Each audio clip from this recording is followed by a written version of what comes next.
오늘 함께 나눌 하나님 말씀은 스바냐 2장 4절부터 15절까지입니다. 스바냐 2장 4절부터 15절까지의 말씀입니다. 가사는 버림을 당하며 아스글론은 폐허가 되며 아스돗은 대낮에 쫓겨나며 에그론은 뽑히리라. 해변 주민 그렛 족속에게 화 있을진저 블레셋 사람의 땅 가나안아 여호와의 말씀이 너희를 치나니 내가 너를 멸하여 주민이 없게 하리라. 해변은 풀밭이 되어 목자의 움막과 양떼의 우리가 거기에 있을 것이며 그 지경은 유다 족속의 남은 자에게로 돌아갈지라. 그들이 거기에서 양떼를 먹이고 저녁에는 아스글론 집들에 누리니 이는 그들의 하나님 여호와가 그들을 보살피사 그들이 사로잡힘을 돌이킬 것임이라. 내가 모압의 비방과 암몬 자손이 조롱하는 말을 들었나니 그들이 내 백성을 비방하고 자기들의 경기에 대하여 교만하였느니라. 그러므로 만군의 여호와 이스라엘의 하나님이 말하노라. 내가 나의 삶을 두고 맹세하노니 장차 모압은 소돔 같으며 암몬 자손은 고모라 같을 것이라. 찔레가 나며 소금 구덩이가 되어 영원히 황폐하리니 내 백성의 남은 자들이 그들을 노략하며 나의 남은 백성이 그것을 기업으로 얻을 것이라. 그들이 이런 일을 당할 것은 그들이 만군의 여호와의 백성을 회방하고 교만하여 졌습니다. 여호와가 그들에게 두렵게 되어서 세상의 모든 신을 쇠약하게 하리니 이방의 모든 해변 사람들이 각각 자기 처소에서 여호와께 경배하리라. 구스 사람들아 너희도 내 칼에 죽임을 당하리라.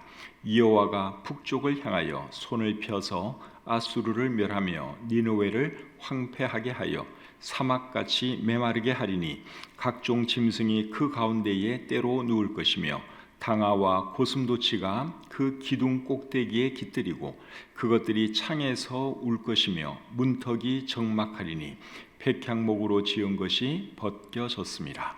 이는 기쁜 성이라 염려 없이 거주하며 마음속에 이르기를 오직 나만 있고 나 외에는 다른 이가 없다 하더니 어찌 이와 같이 황폐하여 들짐승이 엎드릴 곳이 되었는고 지나가는 자마다 비웃으며 손을 흔들리로다. 아멘. 스바냐 2장 4절부터 15절까지 말씀 읽어드렸습니다. 오늘 말씀의 제목은 유다 사방 나라들이 받을 벌, 유다의 사방 나라들이 받을 벌, 이것이 오늘 말씀의 제목입니다. 설교 제목치고는 그렇게 좋은 제목이라고 할 수 없는데 본문의 내용이 그런 내용입니다. 유다의 사방 나라들이 받을 벌에 대한 내용입니다.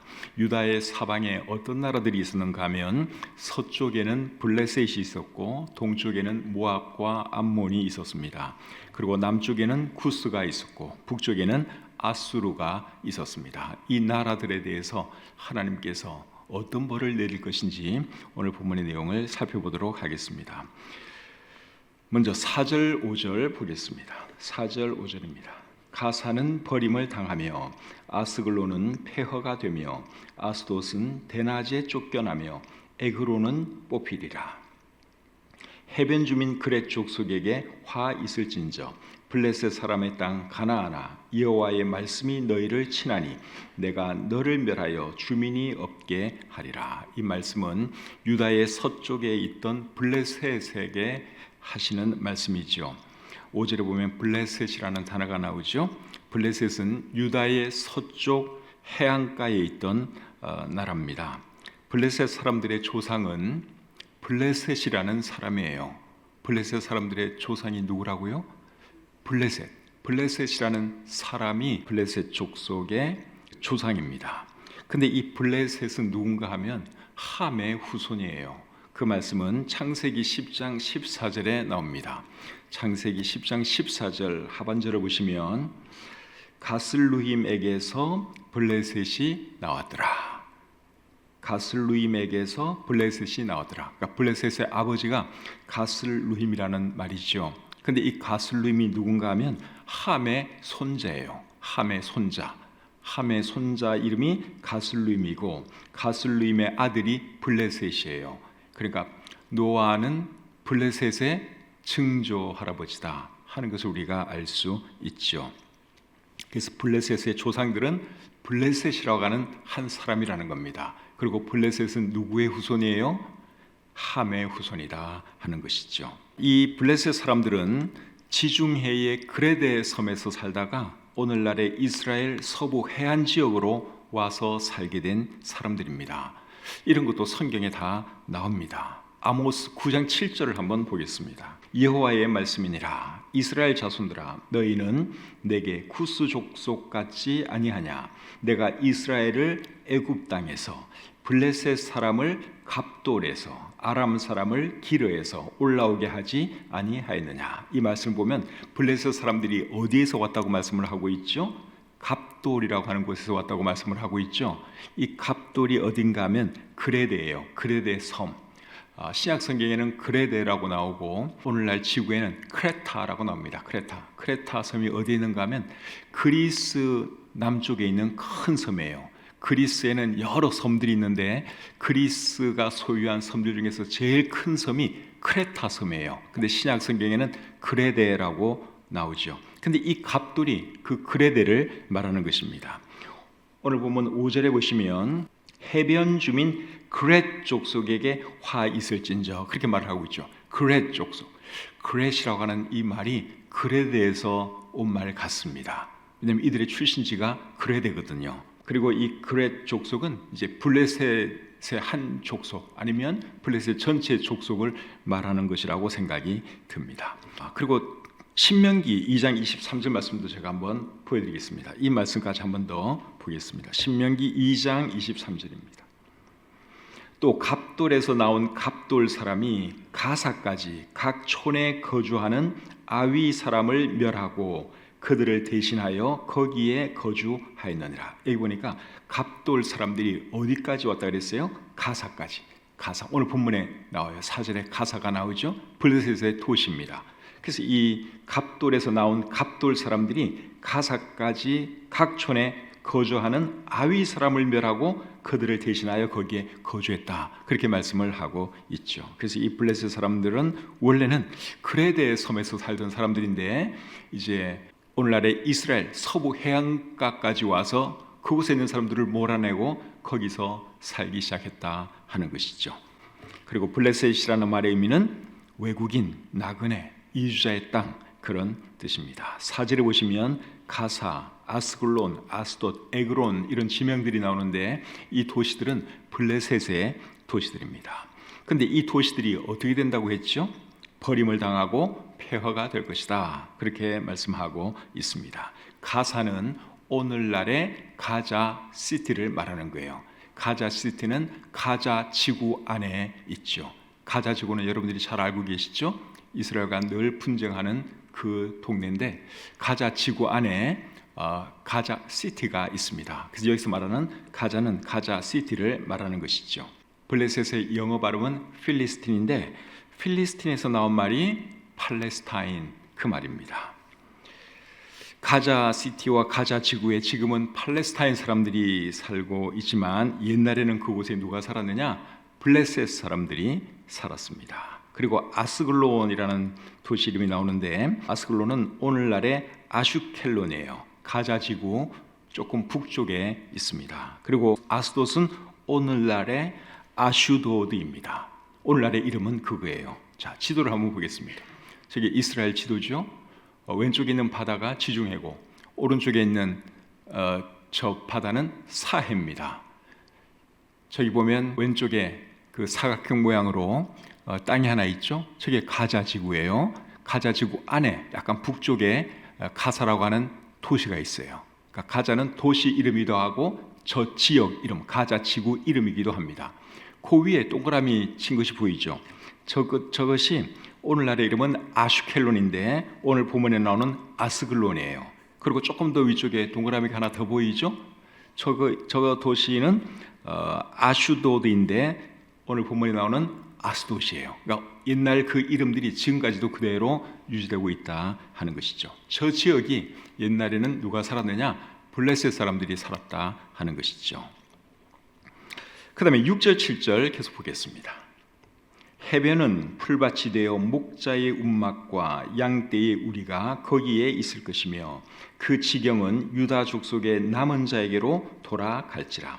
그들이 거기에서 양떼를 먹이고 저녁에는 아스글론 집들에 누우리니 이는 그들의 하나님 여호와가 그들을 보살피사 그들이 사로잡힘을 돌이킬 것임이라.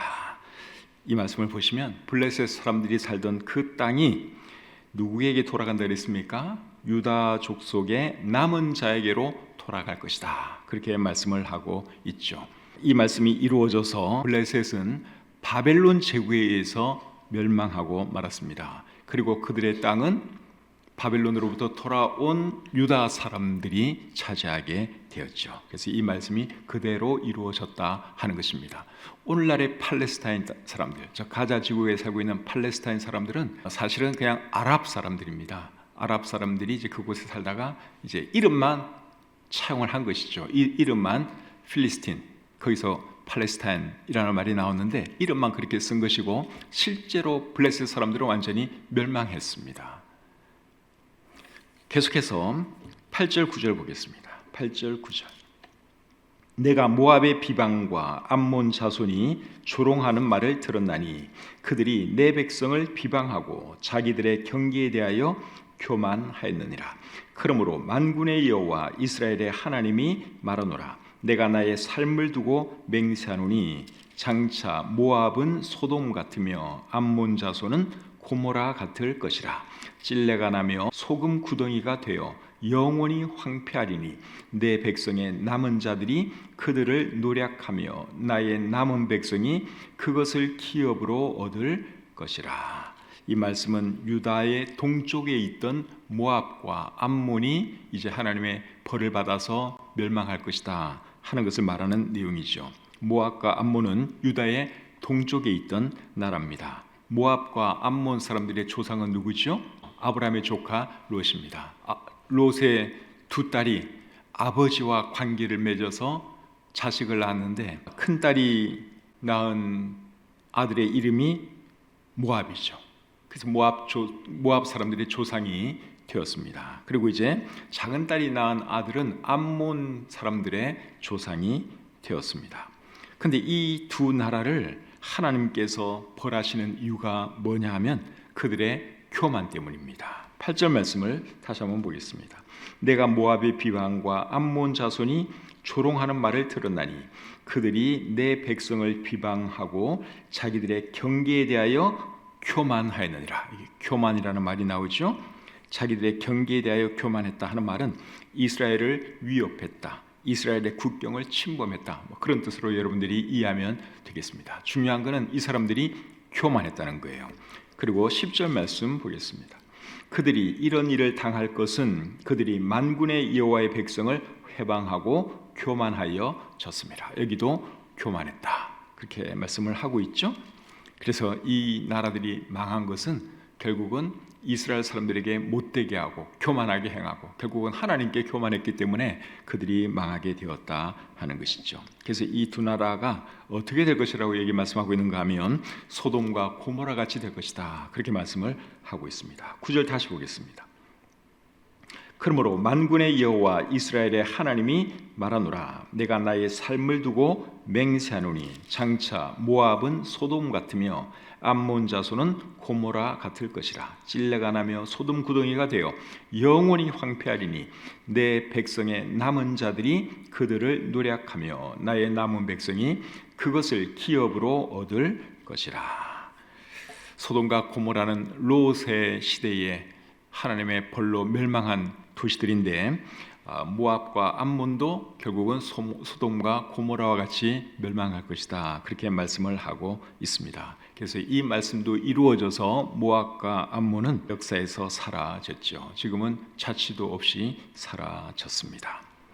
11절 말씀을 한번 보겠습니다. 11절. 여호와가 그들에게 두렵게 되어서 세상의 모든 신을 쇠약하게 하리니 이방의 모든 해변 사람들이 각각 자기 처소에서 여호와께 경배하리라. 11절 말씀은 벌에 대한 말씀이 아니고 이게 상당히 좋은 말씀이거든요.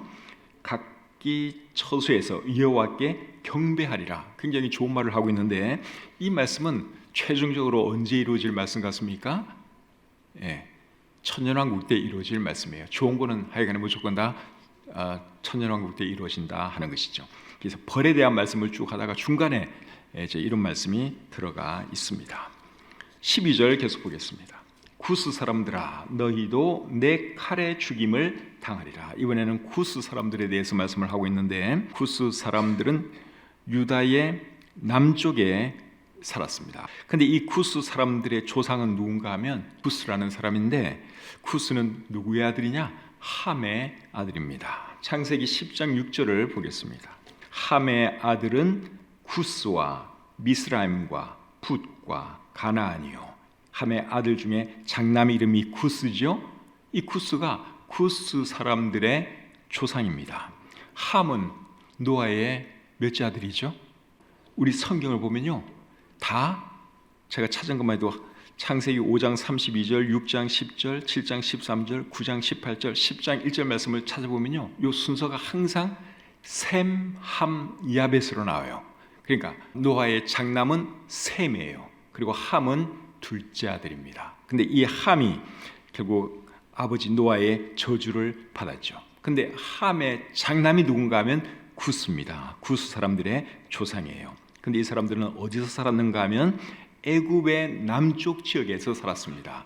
애굽의 남쪽. 그러니까 이스라엘 지도를 여러분들이 보시면 약간 남서쪽으로 이집트가 나오죠.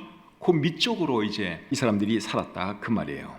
애굽의 남쪽 지역에서 살았는데 그 지역은 오늘날의 에티오피아 지역이라고 할 수 있습니다.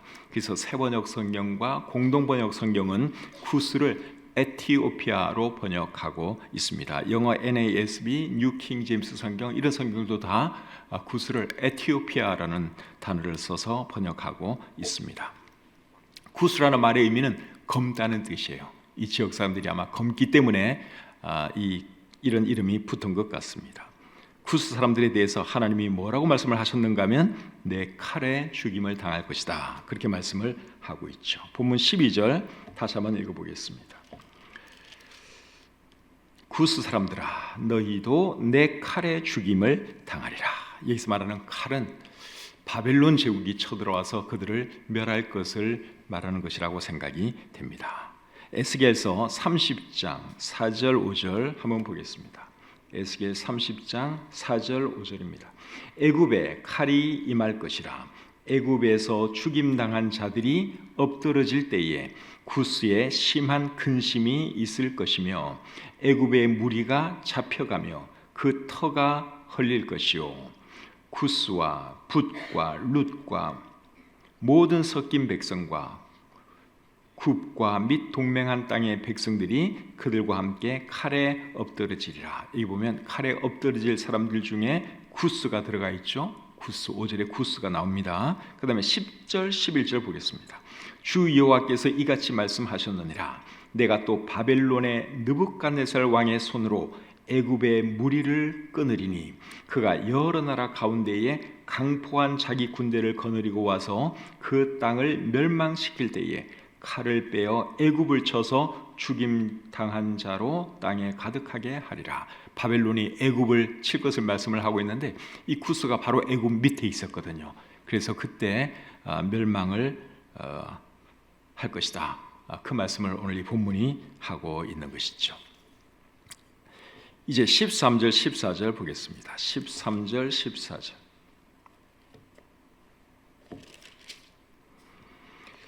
여호와가 북쪽을 향하여 손을 펴서 아수르를 멸하며 니느웨를 황폐하게 하여 사막같이 메마르게 하리니 각종 짐승이 그 가운데에 때로 누울 것이며 탕아와 고슴도치가 그 기둥 꼭대기에 깃들이고 그것들이 창에서 울 것이며 문턱이 적막하리니 백향목으로 지은 것이 벗겨졌습니다. 자, 이번에는 아수르에 대한 말씀인데 아수르는 북이스라엘을 멸망시킨 나라지요. 스바냐 선지자가 사역할 때는 북이스라엘은 이미 사실 멸망하고 난 뒤였다고 생각이 됩니다. 근데 이 아수르는 북이스라엘을 멸망시키고 난 뒤에 남유다도 엄청 괴롭혔어요. 아수르의 수도는 니느웨입니다. 아수르는 오늘날의 시리아 북쪽과 이라크 북쪽 지역에 있던 제국이에요. 그러니까 여러분들이 지도를 펴서 이렇게 보시면 엄격히 말하면 유다의 동북쪽이라고 있습니다. 유다의 동북쪽에 위치해 있었는데 오늘 이 본문에서는 북쪽이라고 하는 단어를 써가지고 이 아수르가 마치 북쪽에 있는 것처럼 묘사를 하고 있는데 그 이유는 뭔가 하면 이 아수르가 유다를 치러 내려올 때 주로 북쪽에서 내려왔기 때문에 그래요. 북쪽에서 항상 내려오다 보니까. 왜 동쪽에서부터 바로 오지를 못했느냐? 사막이거든요. 유다의 동쪽은 사막이에요. 광야입니다. 그러니까 북쪽으로 올라가서 이렇게 남쪽으로 내려왔기 때문에 아수르가 마치 북쪽에 있는 것처럼 오늘 이 본문에는 묘사되어 있습니다. 15절 계속 보겠습니다. 이는 기쁜 성이라 염려 없이 거주하며 마음속에 이르기를 오직 나만 있고 나 외에는 다른 이가 없다 하더니 어찌 이와 같이 황폐하여 들 짐승이 엎드릴 곳이 되었는고 지나가는 자마다 비웃으며 손을 흔들리로다. 여기 기쁜 성이라고 하는 표현이 나오는데 이 기쁜 성은 잘 나가는 성이었다 그 말이죠. 어느 성이 그랬다는 것입니까? 아수르 제국이 그랬고 특별히 아수르의 수도 니느웨 성이 그랬다 하는 것이죠. 근데 이 아수르가 결국은 어떻게 됩니까? 바벨론 제국에 의해서 멸망하게 되죠. 그 해는 기원전 612년이었습니다. 그 잘 나가던 아수르 제국도 바벨론에 의해서 멸망하고 말았죠. 이제 오늘 이 본문의 내용은 다 이해가 되셨죠? 유다를 중심으로 해서 동서남북 사방에 있는 모든 나라들이 다 하나님의 벌을 받게 될 것이고 멸망하게 될 것이다 하는 것이 오늘 이 본문의 내용입니다. 그들이 왜 멸망했을까요? 유다에게 악을 행했기 때문에, 하나님의 택한 백성들에게 악을 행했기 때문에 하나님께서 그들을 벌하신 것입니다. 창세기 12장 3절에 보시면 이런 말씀이 있죠. 창세기 12장 3절입니다. 너를 축복하는 자에게는 내가 복을 내리고 너를 저주하는 자에게는 내가 저주하리니 땅의 모든 족속이 너로 말미암아 복을 얻을 것이라. 하나님께서 아브라함에게 하신 말씀이에요. 그런데 이 말씀은 오늘날에도 유효한 말씀입니다. 그래서 우리나라도 복을 받으려면 이스라엘에 대해서 호의적인 정책을 펴야 합니다. 이스라엘에게 잘 대해줘야지 우리나라가 복을 받을 수 있습니다. 이 세상에 있는 나라들 중에서 제일 부강한 나라가 미국인데 미국은 이스라엘에 대해서 항상 호의적인 정책을 펴죠. 그래서 미국이 복을 받는 거예요. 이 말씀 그대로 이루어진 것입니다. 이스라엘이 오늘날에는 교회로 대체되었다고 믿는 신학을 대체신학이라고 하는데 대체신학을 믿으면 굳이 이스라엘에게 잘해줄 필요가 없습니다. 그런데 대체신학은 잘못된 신학이고 이스라엘은 여전히 하나님의 축복 가운데 있습니다. 그렇기 때문에 이스라엘에게는 잘해주어야 하는 것이죠. 우리나라가 그런 나라가 되었으면 좋겠어요. 그런 나라가 되게 해달라고 여러분 우리나라를 이끌고 있는 사람들을 위해서 기도해 주시길 바랍니다. 근데 높은 분들이 이제 그런 정책을 피려면 사실 성경을 알아야 돼요. 성경을 이런 걸 알아야지 이스라엘에게는 잘해주는 것이 이게 복 받는 비결이구나 이런 걸 알 텐데 그래서 이 나라를 이끌고 있는 사람들이 성경을 알 수 있도록 그들이 예수님 믿을 수 있도록 그것을 위해서 여러분 우리가 기도해야 할 줄 믿습니다. 그리고 이스라엘과 원수로 지내는 그런 나라들이 이스라엘 주변에 지금 많죠. 그 나라들을 위해서도 우리는 기도해야 합니다. 왜냐하면 하나님은 그 사람들도 사랑하거든요. 이스라엘 사람들도 사랑하지만 우리 하나님은 아랍 사람들도 사랑합니다. 그 영혼들이 구원받기를 우리 하나님은 지금 기다리고 계십니다. 가자 지구에서 총성이 멋지를 안고 있는데 그 지역에도 빨리 평화가 찾아오게 해달라고 기도해 주시고 또 그곳에 있는 영혼들도 주님을 알고 구원받을 수 있도록 기도하는 저와 여러분들이 되어야 할 줄 믿습니다.